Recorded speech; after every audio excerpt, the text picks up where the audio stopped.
बिस्मिल्लाहिर्रहमानिर्रहीम। अस्सलाम वालेकुम। मेरा नाम है मेहर आरिफ और आप देख रहे हैं मेरा YouTube channel. Australia Oceania region का सबसे बड़ा कंट्री है और दुनिया का छठा बड़ा मुल्क है।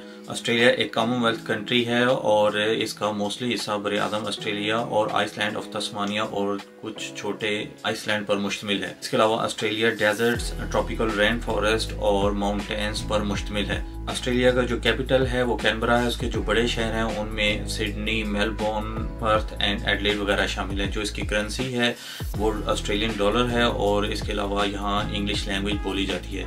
इनिशियली ऑस्ट्रेलिया यूनाइटेड किंगडम के अंडर था, लेकिन बाद में इसको कॉमनवेल्थ ऑफ ऑस्ट्रेलिया बना दिया गया और इस वक्त तकरीबन यहाँ पर 48% क्रिश्चियन कम्युनिटी आबाद है और आलमोस्ट 38% ऐसे लोग हैं जिनका कोई मज़हब नहीं और तकरीबन 3.2% यहाँ पर मुस्लिम कम्युनिटी आबाद है। जो यहाँ की आबादी है वो तकरीबन 26 मिलियन के राउंड बाउट बनती है। ऑस्ट्रेलिया बहुत ही डेवलप और हाईली इनकम जनरेटिंग कंट्री है और दुनिया की 14th लार्जेस्ट इकॉनमी है। इस वक्त ऑस्ट्रेलिया के पासपोर्ट की जो वर्थ है वो 8वें नंबर पर है और यहाँ के रेजिडेंट तकरीबन 186 कंट्रीज में वीज़ा फ्री ट्रैवल कर सकते हैं। बहुत सारे ऐसे रूट्स हैं जिनके थ्रू आप ऑस्ट्रेलिया ट्रैवल कर सकते हैं, जिनमें एज ए स्टूडेंट जा सकते हैं, आप स्किल्ड वर्कर वीज़े पे जा सकते हैं और ऑस्ट्रेलिया एक ऐसा कंट्री है जो आपको रेजिडेंट बाई इन्वेस्टमेंट प्रोवाइड करता है। और इसके अलावा आप एज ए स्पाउस जा सकते हैं और देन आप टूरिस्ट वीज़े पर जा सकते हैं और ऑस्ट्रेलिया के विजिटर वीज़े को आप स्टडी वीज़े में भी कन्वर्ट कर सकते हैं। टूरिज्म के लिहाज से बहुत ही ज़बरदस्त कंट्री है। अगर आपके पास स्ट्रॉन्ग ट्रैवल हिस्ट्री और स्ट्रॉन्ग बैंक स्टेटमेंट है देन आप ये वीज़ा ले सकते हैं। अगर आपके पास स्ट्रॉन्ग ट्रैवल हिस्ट्री नहीं है और ना ही आपके पास बैंक स्टेटमेंट है और फ्रेश पासपोर्ट है आपका, तो आप बिल्कुल ये वीज़ा मत अप्लाई करें क्योंकि ऑस्ट्रेलिया आपको वीज़ा नहीं देगा। आप ऑस्ट्रेलिया का टूरिस्ट वीज़ा अप्लाई करना चाह रहे हैं तो इसके लिए आपके पास स्ट्रॉन्ग ट्रैवल हिस्ट्री होनी चाहिए, स्ट्रॉन्ग फाइनेंशियल डॉक्यूमेंट होने चाहिए और आपकी होम टाइज भी स्ट्रॉन्ग होनी चाहिए। अगर आपके पास कोई शेंजन कंट्री का वीज़ा है या आपने यूके ट्रैवल किया हो या आपने यूएसए ट्रैवल किया हो या फिर आपने कनाडा वगैरह ट्रैवल किया हो या फिर आयरलैंड ट्रैवल किया हो, देन आपको वीज़ा लेने में आसानी हो सकती है। अदरवाइज ऑस्ट्रेलिया पाकिस्तानी या इंडियन पासपोर्ट पर इतनी आसानी से वीज़ा नहीं देता। मोस्टली जो रिफ्यूज़ल की रीज़न बनती है वो यही बनती है कि आपके मुल्क की इकनॉमिक कंडीशंस ठीक नहीं है और आपकी होम टाइज भी स्ट्रॉन्ग नहीं है और आपकी फाइनेंशियल बैकग्राउंड वो भी ठीक नहीं है। सो इसके लिए अगर आप पाकिस्तान से अप्लाई कर रहे हैं तो अगर आपके पास 2 मिलियन प्लस अकाउंट में आपके बैलेंस है देन आप ये वीज़ा अप्लाई करें। आप पाकिस्तान से या इंडिया से ऑस्ट्रेलिया का विजिटर वीज़ा कैसे अप्लाई कर सकते हैं, इसके लिए आपको अप्लाई करना पड़ेगा सब क्लास 600 यानी कि टूरिज्म स्ट्रीम में अप्लाई करना पड़ेगा। सो टूरिज्म स्ट्रीम में अगर तो आप ऑस्ट्रेलिया के अंदर से अप्लाई कर रहे हैं, आपके पास ऑलरेडी टूरिस्ट वीज़ा है और अगर आप अपना वीज़ा एक्सटेंड करवाना चाहते हैं तो आप $380 पे करके अपने वीज़े को एक्सटेंड करवा सकते हैं। और अगर आप ऑस्ट्रेलिया से बाहर से अप्लाई करते हैं और एज ए टूरिस्ट जाना चाहते हैं दैन आपको टूरिस्ट स्ट्रीम में अप्लाई करना पड़ेगा।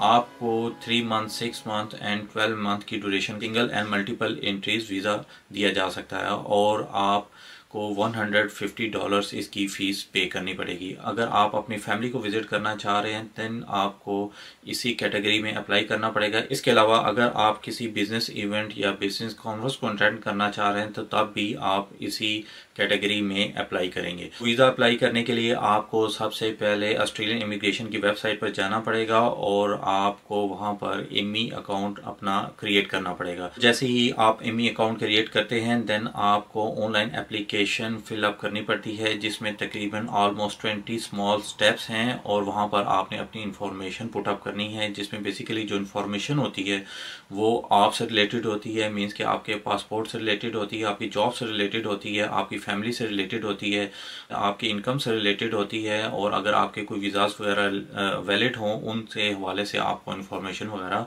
ऑनलाइन एप्लीकेशन में फिलअप करनी पड़ती है। जैसे ही ऑनलाइन एप्लीकेशन फिलअप करते हैं देन नेक्स्ट स्टेप में आपको डॉक्यूमेंट्स अपने अपलोड करने पड़ते हैं। आपके पास जो भी डॉक्यूमेंट्स हों वो या तो PDF फॉर्मेट में हो या आपके पास JPG फॉर्मेट में स्कैन कॉपी होनी चाहिए।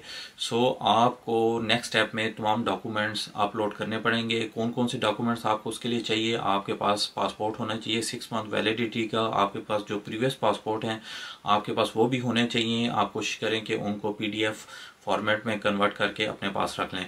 और इसके बाद आपको पिक्चर वगैरह अपलोड करनी पड़ेगी। इसके अलावा आपको अपना आईडी कार्ड अपलोड करना पड़ेगा।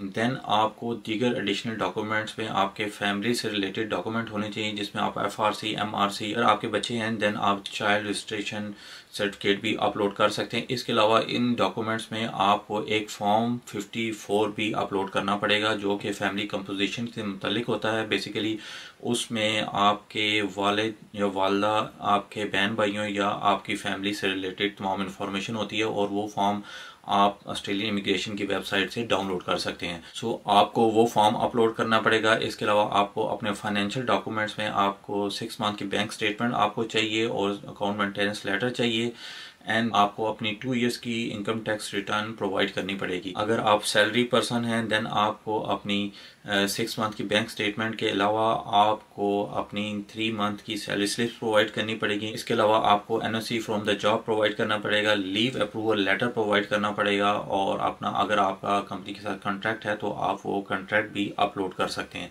अगर आप बिजनेसमैन हैं देन आपको अपने फाइनेंशियल डॉक्यूमेंट्स के अलावा तो आप किसी चैम्बर के साथ रजिस्टर्ड हैं तो चैम्बर का सर्टिफिकेट आपको प्रोवाइड करना पड़ेगा। आपको अपनी कंपनी के जो डॉक्यूमेंट्स हैं या बिजनेस रिलेटेड जो डॉक्यूमेंट्स हैं आपको वो अपलोड करने पड़ेंगे। इसके अलावा आपको अपनी टैक्स रिटर्न वगैरह 2 इयर्स की प्रोवाइड करनी पड़ेंगी। अगर आप एज ए टूरिस्ट जा रहे हैं देन आपको ट्रैवल प्लान अपलोड करना पड़ेगा, ट्रैवल इंश्योरेंस अपलोड करनी पड़ेगी, और आपको अपनी होटल बुकिंग और एयरलाइन रिजर्वेशन अपलोड करनी पड़ेगी। इसके अलावा आपको एक कवर लेटर अपलोड करना चाहिए, जिसमें आपको अपने मुतालिक सारी डिटेल्स प्रोवाइड करनी चाहिए। आप क्या करते हैं, क्यों जाना चाह रहे हो, कितने अरसे के लिए ऑस्ट्रेलिया में स्टे करेंगे, आपको तमाम इन्फॉर्मेशन उस कवर लेटर में लिखनी चाहिए। अगर आपको किसी ने स्पॉन्सर किया हुआ तो आप वो डॉक्यूमेंट भी यहाँ अपलोड कर सकते हैं। और दीगर डॉक्यूमेंट्स में आपके नाम पे अगर कोई प्रॉपर्टीज़ हैं या कोई इन्वेस्टमेंट की हुई है या आपके नाम पे कोई गाड़ियाँ वगैरह हैं तो आप उनके डॉक्यूमेंट्स भी अपलोड कर सकते हैं। इसके अलावा आपको एक डिक्लेरेशन फॉर्म भी अपलोड करना पड़ेगा। जैसे ही आप ये तमाम डॉक्यूमेंट सबमिट करेंगे देन आपको नेक्स्ट ऑप्शन में आपको फीस वगैरह पे करनी पड़ेगी, जो तकरीबन इस वक्त 150 ऑस्ट्रेलियन डॉलर्स के राउंड अबाउट है। जैसे ही आप फीस वगैरह पे करते हैं तो आपका जो इसमें फर्स्ट स्टेटस आता है वो अंडर रिव्यू होता है, देन आपका स्टेटस इनिशियल असेसमेंट में जाता है, और आफ्टर बायोमेट्रिक आपका status state away further assessment में चला जाता है। एंड देन फीस पे करने के बाद आपको बायोमेट्रिक के लिए VFS ग्लोबल के थ्रू अपॉइंटमेंट बुक करनी पड़ेगी। तकरीबन 7 से 7,500 के राउंड अबाउट VFS ग्लोबल आपको फीस चार्ज करता है। At the day of appointment आपको अपना पासपोर्ट और VFS ग्लोबल की अपॉइंटमेंट जो लेटर ऑस्ट्रेलियन इमिग्रेशन की तरफ से आपकी ईमेल में भेजा जाता है, आपने वो लेटर लेकर VFS ग्लोबल में अपॉइंटमेंट के लिए जाना है। आपका वहाँ पर सिर्फ बायोमेट्रिक लिया जाता है और आपका पासपोर्ट आपको वापस उसी टाइम रिटर्न कर दिया जाता है। ऑस्ट्रेलिया का जो वीज़ा होता है वो इलेक्ट्रॉनिक वीज़ा होता है, और